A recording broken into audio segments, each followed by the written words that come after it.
Cintailah kebenaran, maka kebenaran akan memerdekakan kamu. Dalam Alkitab yang diterbitkan oleh Lembaga Alkitab Indonesia, kita menemukan beberapa istilah yang berkaitan dengan yang ilahi, seperti Allah semuanya huruf kecil, lalu Allah A-nya huruf besar, Allah semuanya huruf besar, masih ada Tuhan T-nya saja yang huruf besar, lalu Tuhan semuanya huruf besar ya. Ada Tuhan Allah ya. Sehingga kadang-kadang kita menjadi bingung, apa sih maksudnya itu? Lalu ada yang bilang, buang saja itu, kita ganti dengan Elohim dan Yahweh. Ada yang kadang, pakai saja kata dewa atau dewata. Misalnya, apa yang diusulkan dalam channel Tanpa Ragi sebagai berikut. Kenapa kata God, Theos, dan Elohim harus diterjemahkan sebagian menjadi dewa dan sebagian menjadi Allah di dalam Alkitab bahasa Indonesia? Kenapa kata Elohim di dalam Kejadian 1 ayat 1 diterjemahkan menjadi pada mulanya Allah menciptakan langit dan bumi? Sedangkan kata yang sama yang digunakan di dalam Kejadian 31 ayat 30 diterjemahkan menjadi dewa-dewa. Kalau mau pakai kata dewa, ya pakai kata dewa semua dong, termasuk di Kejadian 1 ayat 1. Emang kenapa kalau Kejadian 1 ayat 1 diterjemahkan pada mulanya dewata menciptakan langit dan bumi? Karena saya saat ini terlibat dalam tim revisi Alkitab terjemahan baru yang diselenggarakan oleh Lembaga Alkitab Indonesia, saya tergelitik juga untuk menjelaskan sedikit tentang pemakaian kata Allah dan Tuhan dalam Alkitab. Mengapa diterjemahkan seperti itu?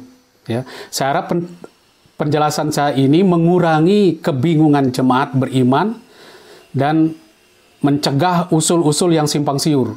Ya, kalau memang ada usul, silahkan disampaikan kepada Lembaga Alkitab Indonesia, tentu saja dengan argumen yang kuat dan berdasar.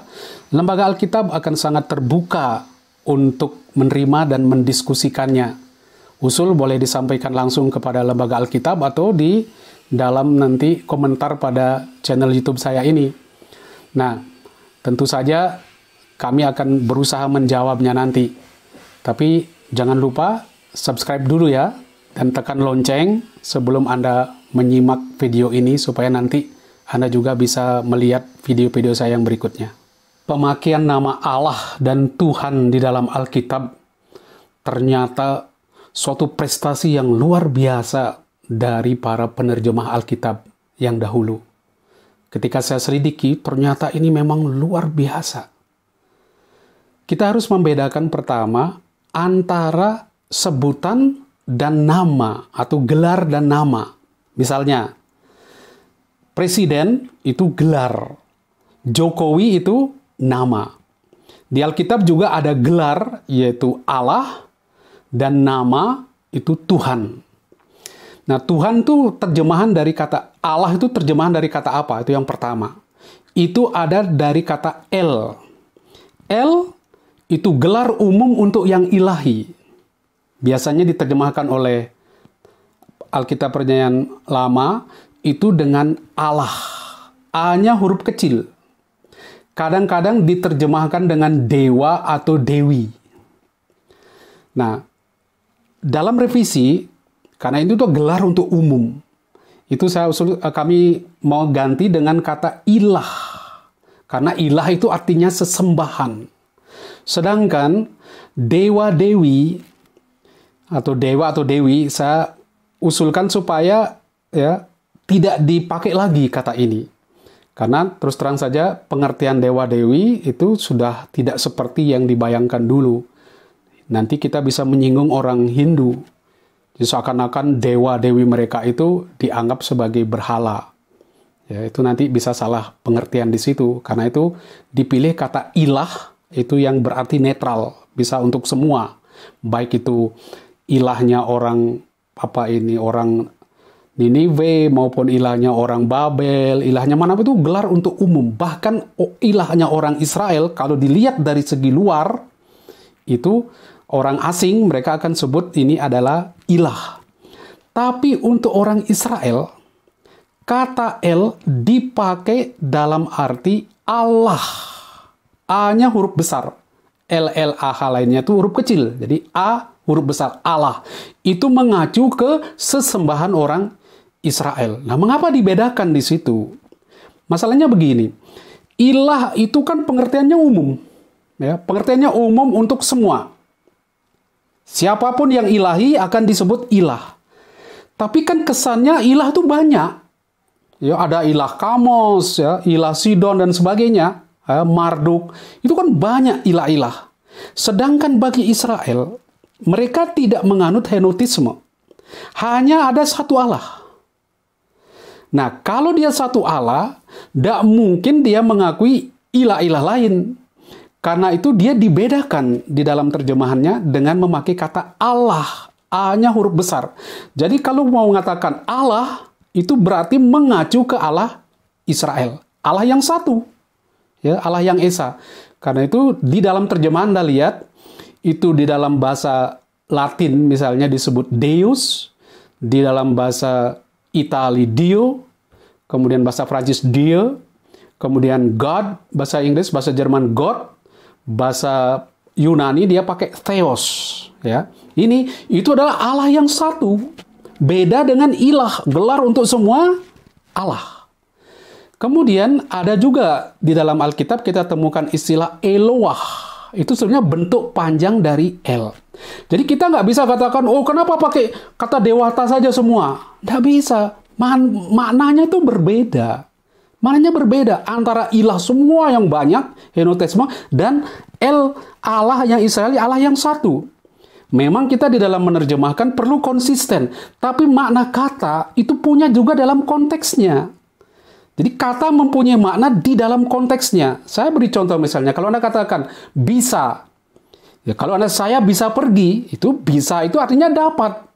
Kamu jangan minum bisa, itu bisa artinya racun. Lihat di dalam konteksnya, kata yang sama punya arti yang bisa berbeda. Jadi jangan kita apa tuh ambil semua, oh kata Allah semua harus Allah semua. Tapi kan makna konotasinya, pemahamannya bisa berbeda. Karena itu harus hati-hati di dalam membuat satu terjemahan. Nah, itu kalau dalam mana tunggal, El dalam mana tunggal, diterjemahkan dengan Allah A huruf kecil, ya, yang kami revisi nanti menjadi ilah, supaya berarti dalam arti semua sesembahan, itu umum. Sedangkan kalau mengacu kepada Israel, karena ilah ini adalah satu, bukan banyak, maka dipakai kata Allah, A huruf besar. Nah, sekarang bentuk jamaknya. Bentuk jamak dari El itu Elohim. Elohim itu bisa berarti Allah-Allah yang kita revisi menjadi ilah-ilah. Itu artinya banyak. Maka diterjemahkan misalnya Deos, Dei, Dio, Gods. Nah, lihat D-nya huruf besar. Sama dengan L yang untuk umum itu huruf kecil. D, Deus, Dei, Dio, Dio, Gods itu kalau dia mengacu ke ilah dalam pengertian umum, dia ditulis dengan huruf kecil, kecuali Jerman ya. Kalau Jerman tidak jelas, karena selalu Jerman tuh huruf awalnya huruf besar. Jadi tidak bisa dipakai sebagai patokan. Sedangkan Elohim yang mengacu kepada Allah Israel, Elohim itu bukan bentuk jamak. Sepertinya jamak, ya, karena berakhiran im, tetapi dia punya makna tunggal. Karena kalau Anda lihat, perhatikan di dalam pemakaiannya, Elohim nanti kata kerjanya itu tunggal, tidak jamak. Itu berarti apa? Beda dengan ilah-ilah. Sehingga kita terjemahkan dengan Allah A huruf besar. Itu kita konsisten di situ. Kalau mengacu kepada Allah Israel, Allah yang satu, itu A-nya huruf besar. Nah, dalam bahasa Aram masih ada istilah lain, laga elah, Elaha, tapi itu maknanya sama karena A-nya cacat dia dalam bahasa Aram itu Allah. Jadi dekat sekali dengan makna aslinya, yaitu Elohim. Tapi hati-hati, jangan lalu kita buang semua kata Allah, kita ganti Elohim. Nggak bisa. Karena Elohim itu artinya bisa banyak, bisa bermacam-macam. Bisa berarti ilah-ilah, bisa berarti Allah Israel yang satu, bukan lain. Jadi hati-hati di situ, pemakaiannya ada bisa banyak. Dan kemudian ada yang mengusulkan supaya dipakai kata dewa. Saya katakan, buang malah kata dewa. Jangan malah dipakai kata dewa. Kenapa? Konsep dewa itu lain sekali. Mengapa? Coba Anda lihat di dalam kamus, dewa itu roh yang dianggap atau dipercayai sebagai manusia halus yang berkuasa atas alam dan manusia. Apa itu konsep Allah? Kan tidak. Kemudian di dalam Hindu, konsepnya lain lagi. Jadi dewa merupakan manifestasi dari kemahakuasaan Tuhan yang Maha Esa, ya Brahma. Itu manifestasinya di dalam dewa-dewa. Bahkan ada 33 dewa. Lain sekali dengan konsep Allah di dalam Alkitab. Bagaimana mau ganti kata Allah dengan dewa? Ini sebuah kekacauan bagi saya. Bagaimana Anda bisa mengganti itu dengan konsepnya bagaimana? Nah, kemudian Tuhan dan Tuhan. Jadi tadi kita sudah lihat gelar, itu Allah. Kemudian ada sekarang istilah lain lagi, Tuhan. Ada Tuhan T, huruf kecil, huruf besar, lalu UHAN-nya huruf kecil, lalu Tuhan semua huruf besar. Ini juga mengapa sampai muncul seperti itu? Ini teknik penerjemahan luar biasa. Saya tunjukkan pertama, istilah Tuhan itu berasal dari kata Adon. Ya, karena Tuhan Adonai. Nah, dari kata Adon itu artinya tuan, T huruf kecil. Ya, itu untuk manusia. Kyrios, Dominus, Lord, Signore. Ya, Senior itu dipakai di dalam terjemahan-terjemahan asing ya, Eropa. Herr itu kata dari bahasa Jerman. Nah, kalau dia mengacu kepada manusia, itu dia diterjemahkan dengan tuan T huruf kecil, kecuali dia seruan, tuanku, apa kabar? Nah, itu T kan huruf besar, itu sesuai dengan ejaan, ya, aturan ejaan bahasa Indonesia. Tetapi kalau dia mengacu kepada Allah, itu dia disebut Tuhan dalam huruf besar. Tapi bahasa Ibrani-nya pun berbeda. Kalau Tuhan mengacu kepada manusia, misalnya tuanku, dia akan pakai Adoni. Lihat, Adoni. Sedangkan kalau mengacu kepada Allah Israel, itu dia sebut Adonai, Tuanku. Ya. Nah, di dalam menerjemahkan kata ini, lihat bagaimana tajamnya lembaga Alkitab menerjemahkan. Kalau dia pakai Adoni, Tuanku, maka dia pakai huruf kecil. Kecuali seruan. Dengarlah kami Tuanku, ketika Bani Het berkata kepada Abraham, ya, Sema'enu Adoni. Adoni. Bukan Adonai. Jadi, dengarkan kami, Tuanku. Dia ngomong kepada Abraham. Ini mengacu kepada manusia, Tuan, penguasa di situ ya, dalam arti yang memiliki. Tetapi kalau mengacu kepada Tuhan, dia akan katakan Adonai. Itu diterjemahkan dengan Tuhan, huruf besar T-nya, ya, atau Tuhanku, bisa berarti Tuhanku juga. Lihat terjemahan asing memakai Dominus. Itu misalnya di dalam bahasa Latin, Vulgata. Kemudian Inggris pakai Lord, Italia pakai Signore, Prancis pakai Seigneur, Jerman pakai Herr. Anda lihat perbedaannya, kalau ini mengacu kepada manusia, T-nya akan huruf kecil. Mereka pakai. Tapi kalau mengacu kepada Tuhan, T-nya, huruf pertamanya huruf besar, Dominus, D-nya huruf besar. Nah, kita lebih hebat dari bahasa asing. Kita bedakan, kalau itu mengacu kepada manusia, Tuan. Kita tidak pakai Tuhan, kita pakai Tuan. Jadi bahasa kita lebih kaya daripada bahasa Inggris. Jadi jangan membandingkan bahasa Inggris dengan bahasa Indonesia. Jangan menyalahkan bahasa Indonesia karena bahasa Inggris. Aculah kepada teks aslinya. Jadi saya beritahu kepada ragi istilahnya itu. Tanpa ragi, ya, bandingkan bahasa Indonesianya dengan bahasa Inggris. Cek dulu bahasa Ibraninya, jangan ke bahasa Inggris. Masing-masing negara punya kekayaan di dalam bahasanya. Inggris, lihat, Lord-nya dia tidak bisa membedakan antara Tuhan dan Tuan. Sama-sama dia pakai kata Lord. Kita punya Tuan dan Tuhan. Jadi kalau Adonai, Adon mengacu kepada manusia, Tuan, kepada Allah, Tuhan. T-nya huruf besar dan ada H-nya. Jadi lihat, saya beri contoh di situ. Jadi misalnya dalam Mazmur 109 ayat 21 dia katakan, tetapi engkau, ya Allah Tuhanku. Ya. Dia katakan, wa'atah Elohim Adonai. Ya. Jadi wa'atah, ya. Wa'atah Adonai. Ya, di sini dia baca, lihat, karena ada Yahweh, nanti kita akan lihat mengapa ada YHWH di situ, lalu Adonai. Jadi dibaca Wa'atah Elohim Adonai. Ini kita lihat. Jadi pertama ada Adonai, dan kedua ada YHWH. Yang diterjemahkan, bukan diterjemahkan sebetulnya, dilafalkan dengan Tuhan, semua huruf besar. T-U-H-A-N, semua huruf besar. Mengapa demikian?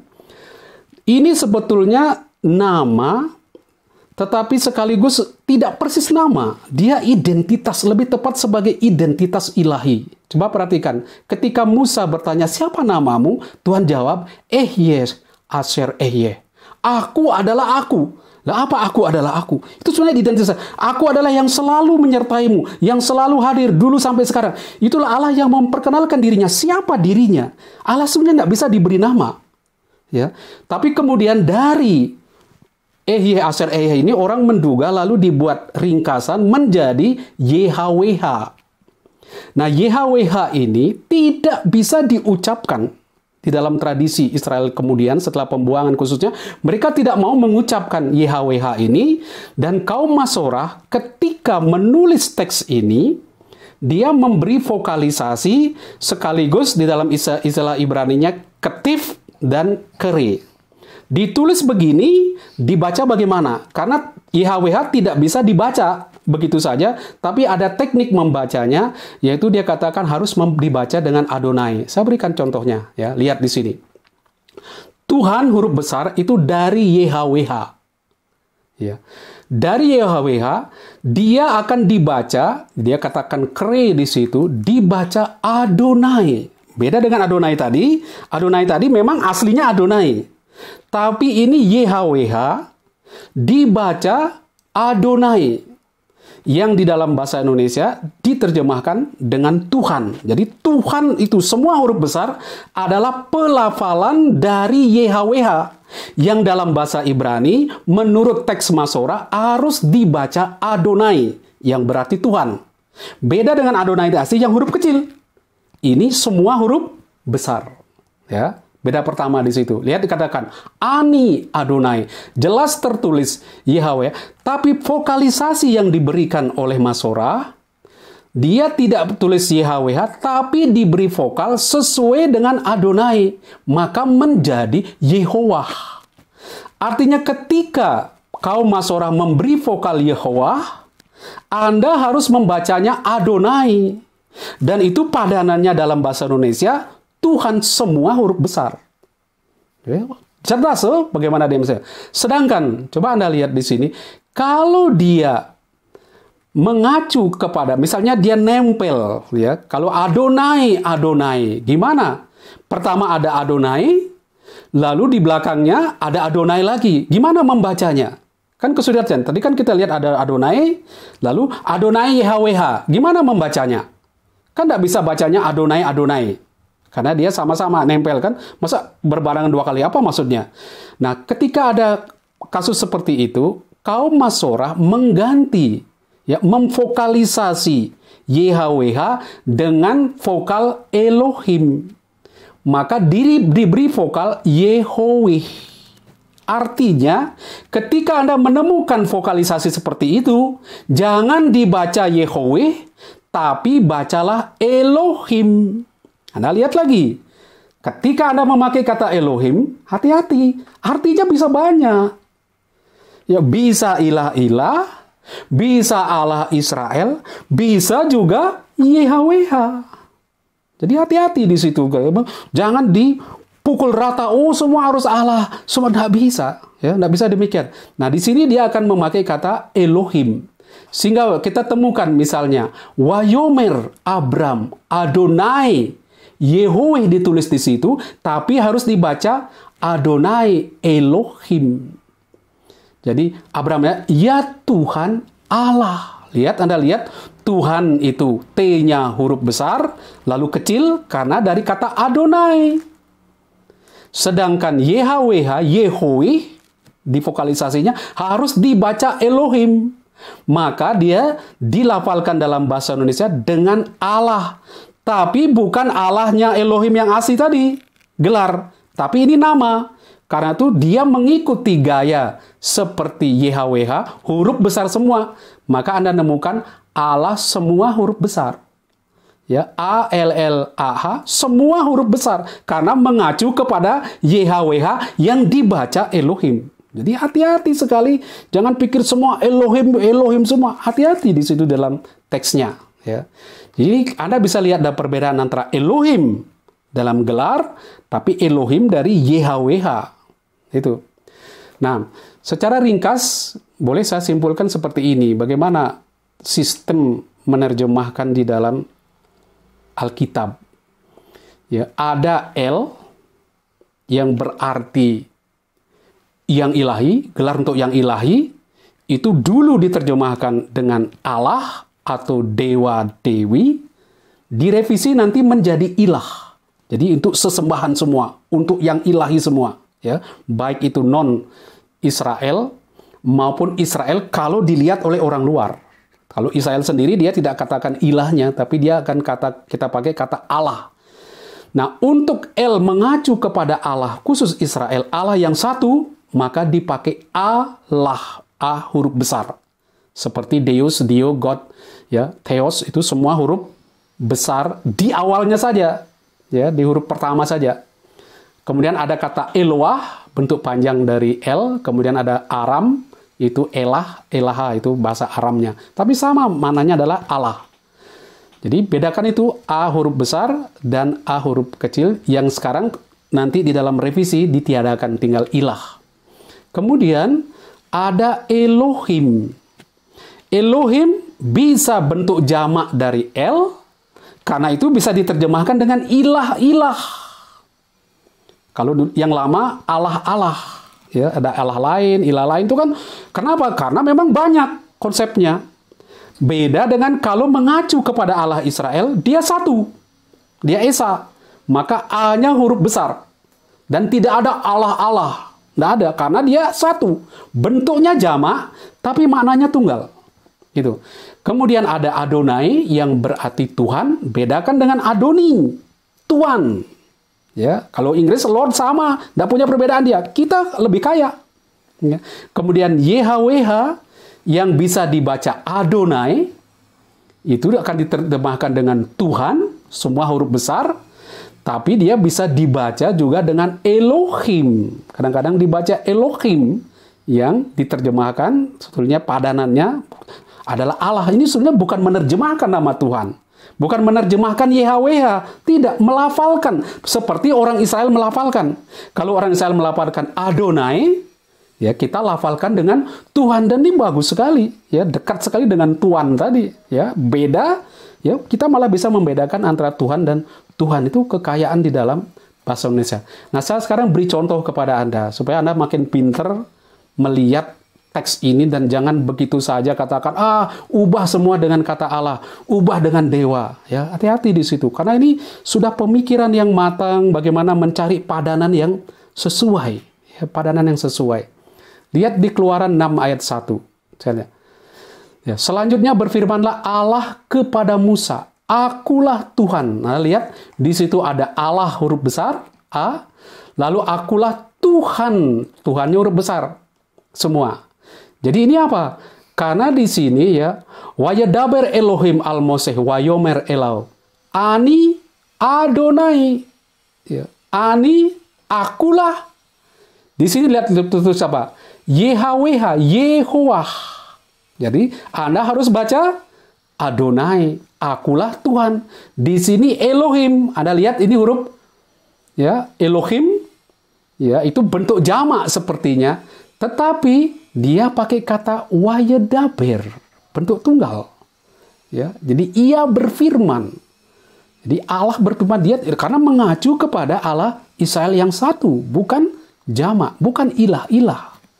Jadi masih baca teksnya di dalam konteksnya. Contoh lain, ya L yang bisa dibedakan antara Allah dan Allah A huruf besar. Jadi bisa mengacu ke ilah-ilah. Saya beri contoh di dalam Keluaran bab 34 ayat 14 misalnya.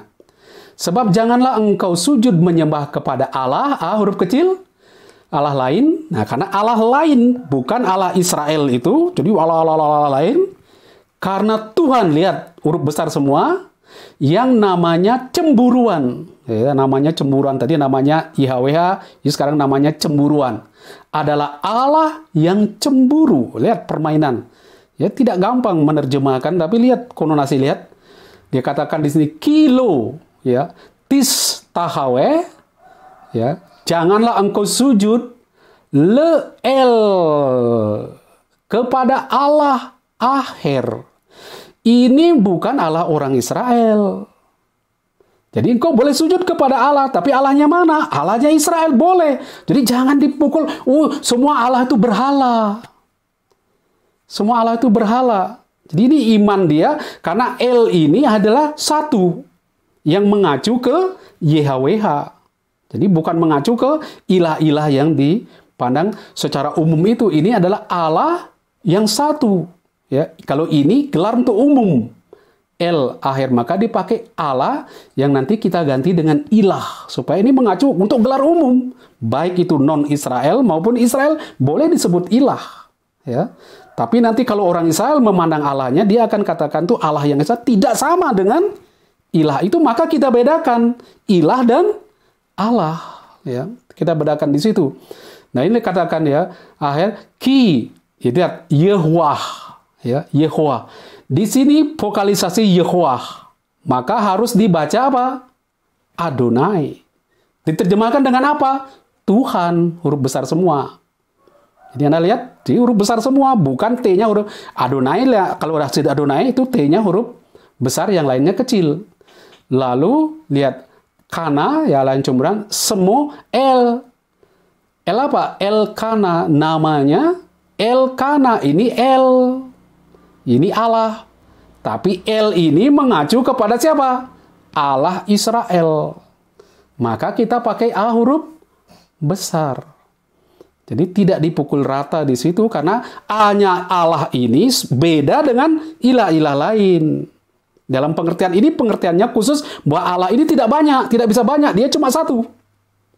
Di situ. Jadi itu yang saya mau tekankan, bagaimana penerjemah dulu sangat teliti di dalam ya menerjemahkan teks-teks Ibraninya. Jadi tidak begitu saja dia menerjemahkan. Saya beri contoh bagaimana pemakaian kata dewa dan dewi yang kemudian kami usulkan sebetulnya supaya dibuang dari Alkitab, karena nanti memberi kesan yang keliru. Ya, contohnya, sebabnya ialah karena ia telah meninggalkan aku tuh YHWH di situ ya, Tuhan, dan sujud menyembah kepada Ashtoret, dewi orang Sidon. Ya, dikatakan dewi orang Sidon. Elohe, ya dari Elohim. Elohimnya orang Sidon. Ini sama ilah-ilahnya orang Sidon, dewi. Dulu dipakai dewi karena mungkin jelas sosoknya. Ya, kalau ilah kan umum sekali. Nah, orang dulu terjemahkan dengan dewi karena ada wujudnya ya, ada patungnya jelas. Dipakai kata dewi, dewi orang Sidon.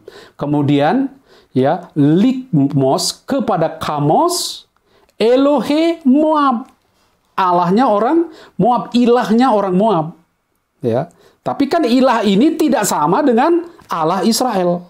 Jadi maka penerjemahannya pun berbeda. Dia tidak pakai kata Allah di situ. Dulu pakai A huruf kecil, tapi kami tiadakan di situ. Ya.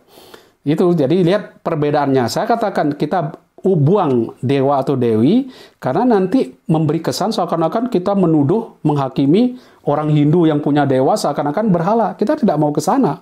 Itu sesembahan mereka. Ya, kita tidak mau mengklaim bahwa itu, dan konsep Hindu tentang dewa ataupun dewi tentu saja tidak sama dengan konsep Allah kita, tapi pasti ada kaitannya juga. Tapi mereka bukan agama-agama samawi yang punya konsep berbeda. Tapi kita tidak bisa menuduh itu berhala. Apalagi konsep mereka itu dewa itu adalah manifestasi dari yang ilahi. Ya, jadi tidak bisa begitu saja kita pakai kata dewa, nanti mereka tersinggung. Kemudian contoh lain. Pada mulanya Allah menciptakan langit dan bumi. Beresit bara Elohim, et hashamayim wa et haaretz. Anda lihat, Elohim dipakai di sini, kita terjemahkan dengan Allah A, huruf besar, karena mengacu kepada Allah yang tunggal. Jamak bentuknya. Kalau Anda mau jujur, Elohim jangan dibaca Allah-Allah atau ilah-ilah. Bentuknya jamak tapi maknanya tunggal. Allah. Lihat kata kerja yang dipakai, bara, bukan bareu. Ya, kalau bareu itu jamak, bara itu orang ketiga tunggal. Ya. Di sini ada El Elyon dan sebagainya. Nah, itulah yang saya mau katakan, pemakaian ya bahasa asing di dalam bahasa Indonesia dan sebagainya, ya, penerjemahan-penerjemahan dari bahasa Ibrani maupun dari bahasa Yunani. Saya kira membutuhkan baik kita memahami baik konsepnya di dalam Ibrani maupun pemakaiannya di dalam bahasa Indonesia. Apa maknanya di dalam bahasa Indonesia. Jadi, lihat itu beda antara Allah dan Tuhan, antara gelar dan nama. Tapi nama Tuhan pun sebetulnya adalah pelafalan, bukan penerjemahan dari kata YHWH. Itu pelafalannya. Nah, kita sebetulnya berbeda dengan Islam.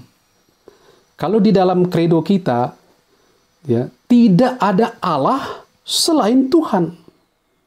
Ya. Jadi El itu banyak. El itu banyak sekali. Ya. Ada El Sidon, El Kamos dan sebagainya. El banyak. Tetapi, itu kan tadi saya lihat ada El, ada Elohim. Banyak sekali El. Tapi kalau El-nya Israel, yang diimani Israel adalah Elohim.